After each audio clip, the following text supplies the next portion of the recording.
Hai, masih bersama saya, Mr. Z, bicara. Tentu saja bicara tentang kebenaran berdasarkan fakta, data, dan realita. Tentu saja didukung berita dari sumbernya. Teman-teman, eksepsi kemarin ya, Nikita Mirzani di depan Majelis Hakim Pengadilan Negeri Jakarta Selatan.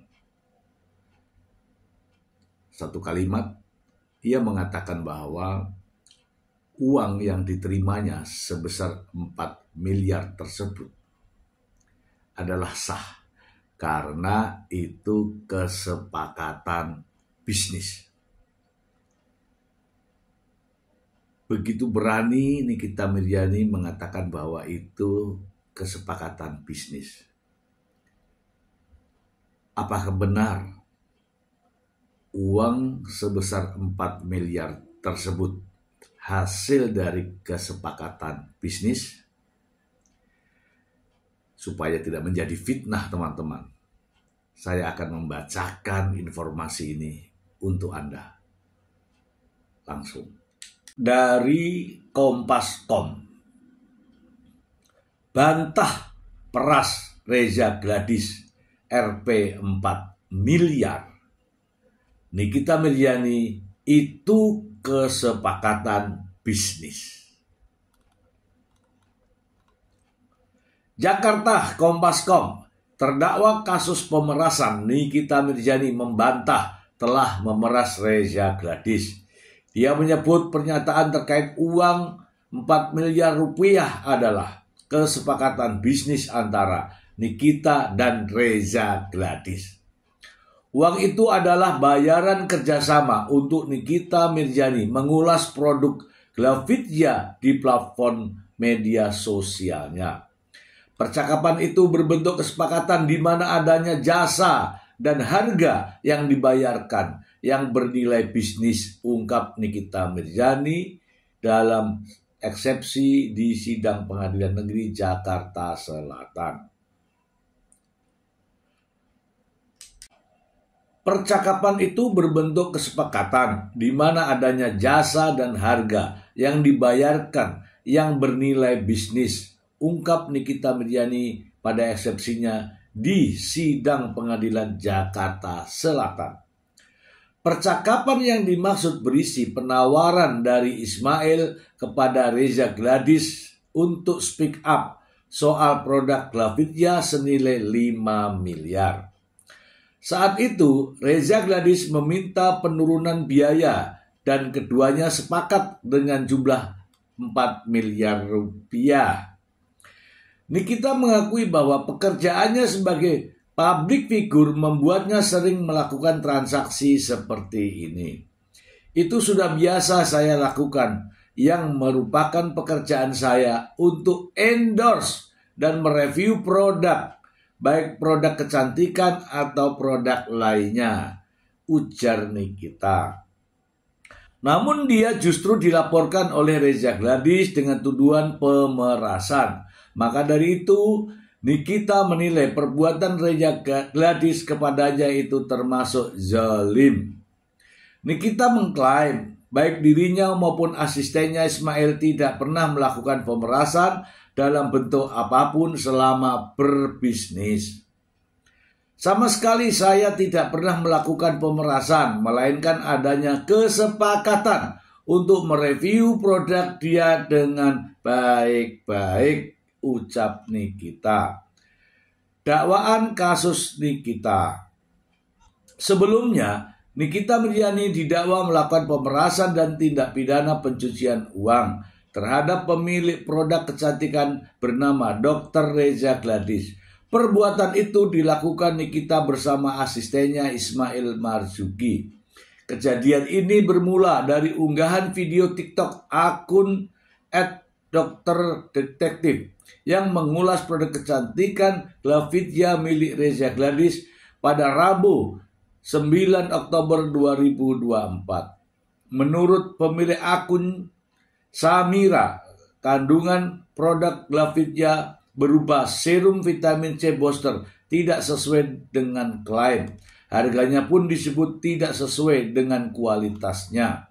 2 hari kemudian, Samira kembali mengulas 5 produk Glavidia lainnya, yakni sabun cuci muka, serum, dan krim malam yang lagi-lagi disebut tidak sesuai klaim. Dalam video itu, Samira mengajak warganet tidak membeli produk yang diklaim dapat menahan penuaan dini ini. Samira lantas meminta Reza minta maaf ke publik dan menghentikan penjualan produknya untuk sementara. Reza pun memenuhi permintaan Samira dengan mengunggah video permintaan maaf. Disinilah Nikita Mirzani muncul. Nikita tiba-tiba melakukan siaran langsung TikTok melalui akun Niki Huruhara, di mana ia menjelek-jelekan Reza dan produknya berulang kali. Nikita menuding kandungan produk kecantikan Reza berpotensi menyebabkan kanker kulit. Dia juga mengajak warganet tidak lagi menggunakan produk apapun dari Glavidia. 1 minggu setelahnya, rekan sesama dokter bernama Oki memprovokasi Reza untuk memberikan uang ke Nikita supaya tidak lagi menjelek-jelekan produknya. Melalui Ismail, Nikita justru mengancam Reza dengan mengatakan bahwa dia bisa dengan mudah menghancurkan bisnis Reza Gladys.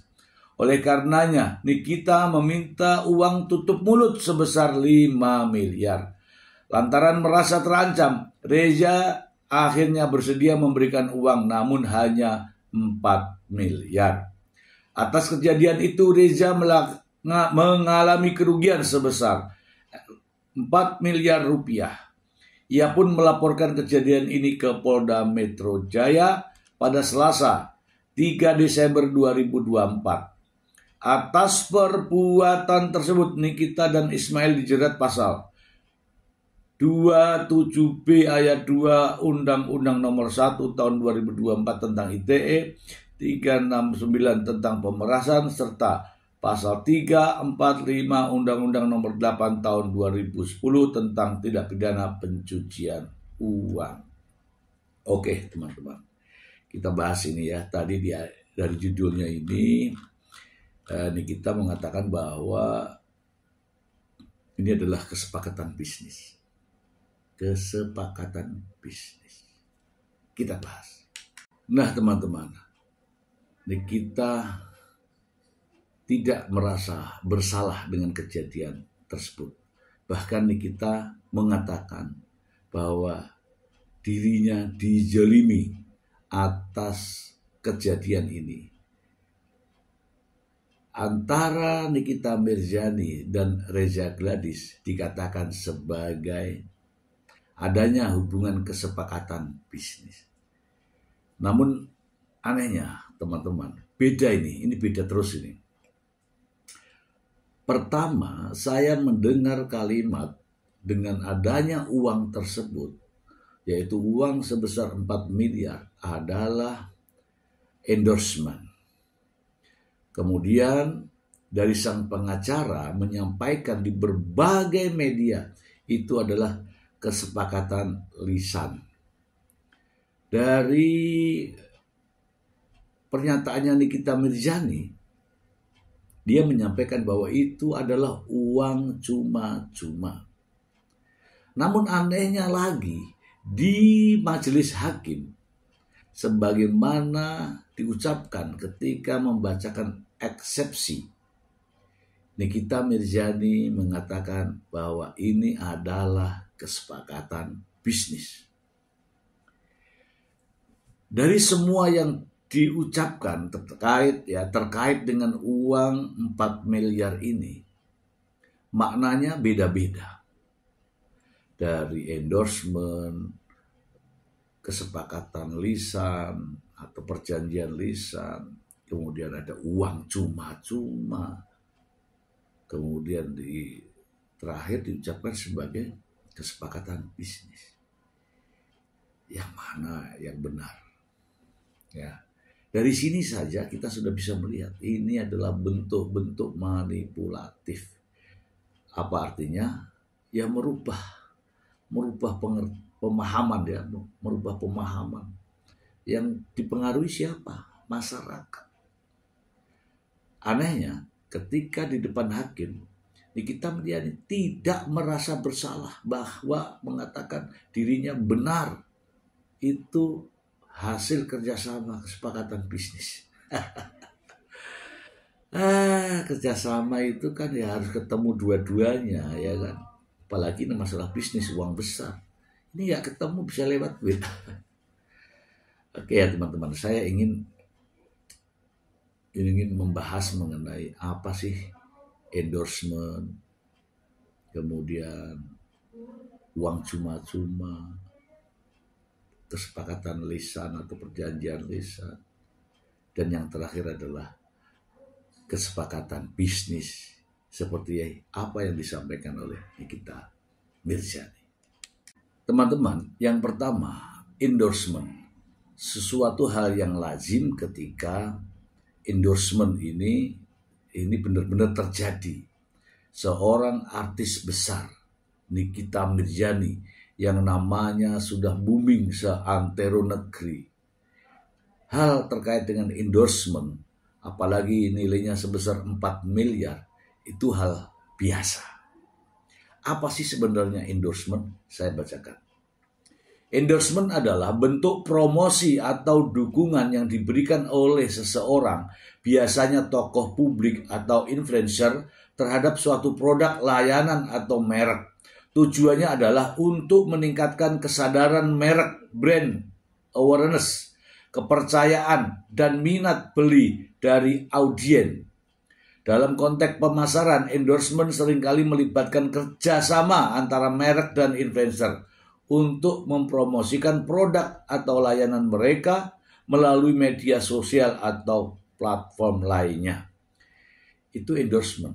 Kalau ini yang dijalani, setidak-tidaknya ini artis besar menerima endorse, adakah kesepakatannya? Begitu ya? Begitu. Ya kalau memang ini yang terjadi, wajar sebenarnya. Tapi ada hak dan kewajiban.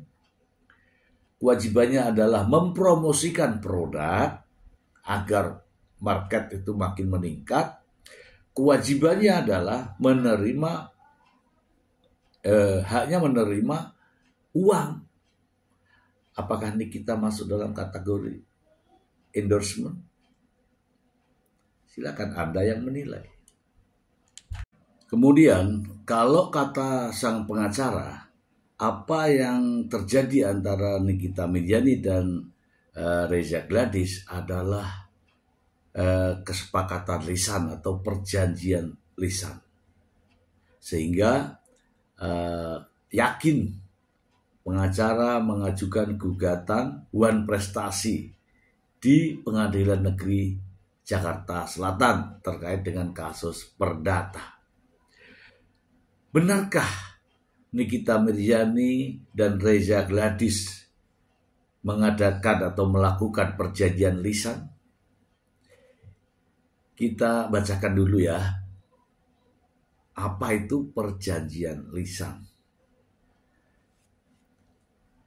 Perjanjian lisan adalah perjanjian yang disepakati oleh para pihak hanya melalui komunikasi lisan. Bukan telepon ya, tapi lisan. Tanpa dituangkan dalam bentuk tertulis.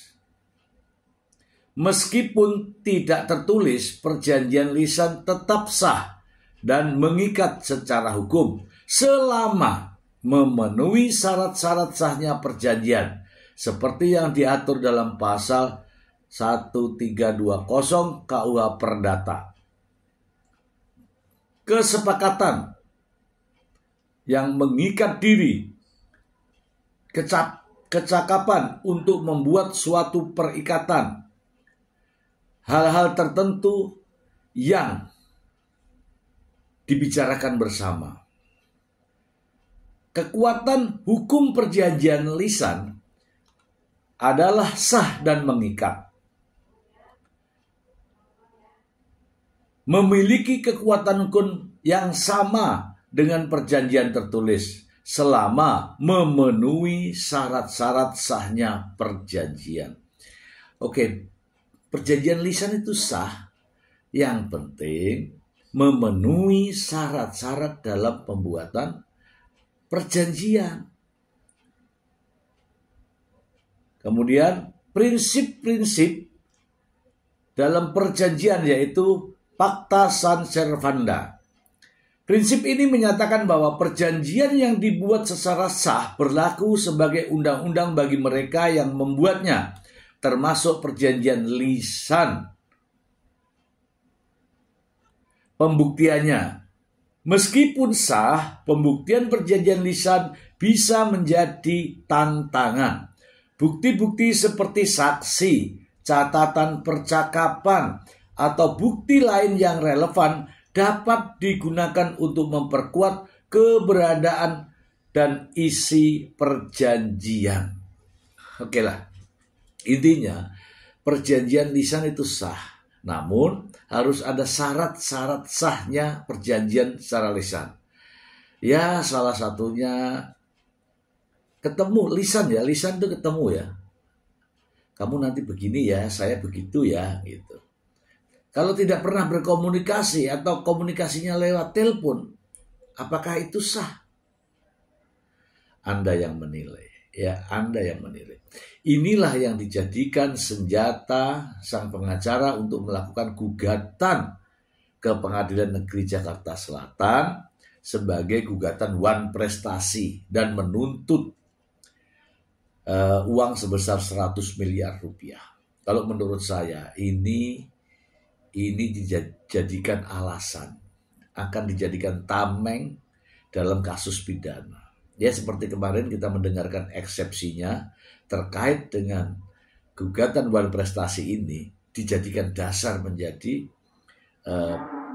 eksepsi, yaitu mengatakan bahwa sidang terkait dengan keperdataan sedang berlangsung. Mohon kiranya hakim yang mulia untuk dihentikan sementara atau ditangguhkan untuk menyelesaikan terlebih dahulu sidang perdatanya, begitu kan? Seperti kita tahu bahwa adanya gugatan wan prestasi ini adalah setelah adanya tindak pidana yang saat ini sedang berjalan proses peradilannya di Pengadilan Negeri Jakarta Selatan. Artinya sebenarnya tidak ada gugatan perdata, tidak ada. Itu hanya sebagai senjata advokat atau pengacara ini untuk membuat dasar-dasar perdebatan di ruang pengadilan. Ya kan? Kalau memang ada gugatan perdata, pastilah tidak ada pidana. Itu misalnya nih, menggugat duluan adanya wan prestasi dengan syarat-syarat, dengan isi, dengan bukti. Tidak mungkin ada pidana. Nah, karena ini ada pidana terlebih dahulu dan Nikita Mirzani ditahan, kemudian bagaimana cara menghadapinya? Ya, melakukan gugatan wan prestasi. Itu ya. Kita lanjut mengenai uang cuma-cuma. Dalam sebuah pernyataan di depan media kemarin, Nikita Mirzani dengan lugas dan keras ya mengatakan bahwa uang dari Reza Gladys itu adalah uang cuma-cuma. Uang cuma-cuma. Pertanyaan saya, mengapa Reza Gladys memberikan kepada saya uang cuma-cuma? Intinya adalah Nikita Mirzani mengatakan uang 4 miliar tersebut adalah uang cuma-cuma. 4 miliar cuma-cuma. Nah, sebenarnya apa sih arti daripada uang cuma-cuma itu? Saya bacakan. Uang cuma-cuma mengacu pada uang yang diberikan atau diperoleh tanpa imbalan atau kewajiban untuk mengembalikannya. Ini bisa berupa hadiah, sumbangan, atau bentuk bantuan finansial lainnya yang diberikan secara sukarela.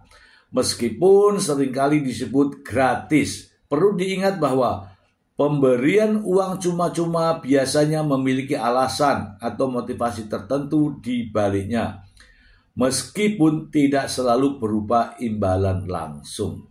Tuh, uang cuma-cuma itu seperti hadiah atau sumbangan. Itu uang cuma-cuma. Ya, seperti di lampu merah, ya kan? Cuma-cuma.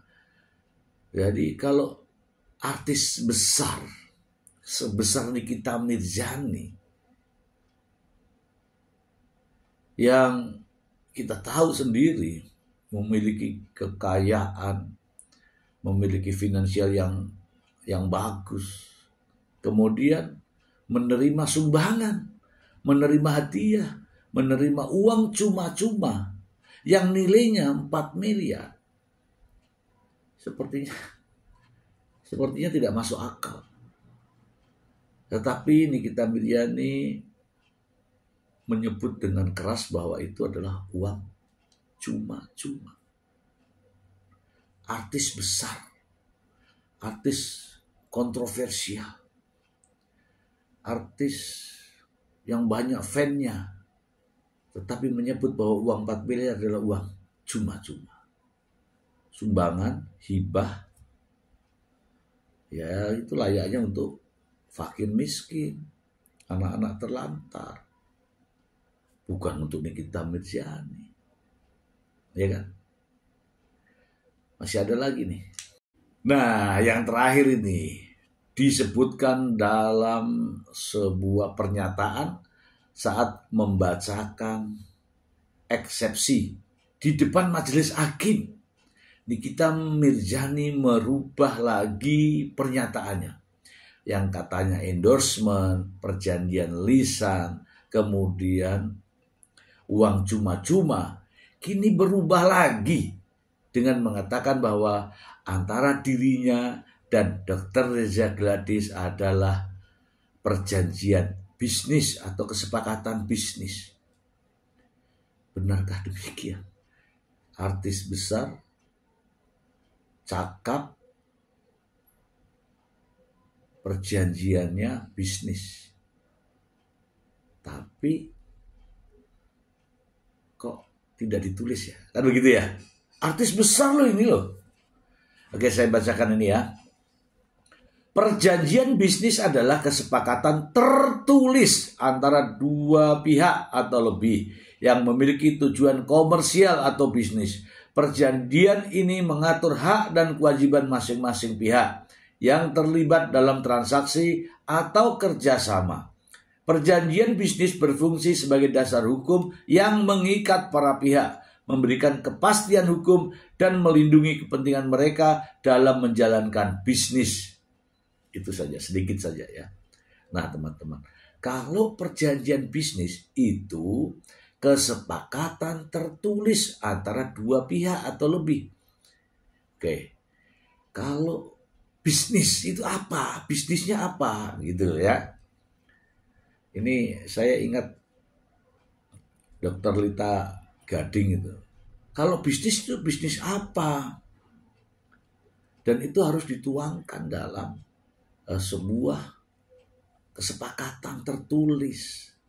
Artis besar sama produk itu tertulis. Tapi faktanya, nah, hakim juga akan menilai ini semua ya teman-teman ya. Hakim pasti akan menilai semua yang diucapkan Nikita Mirzani. Ya, perjanjian bisnis dengan penghasilan yang begitu besar 4 miliar itu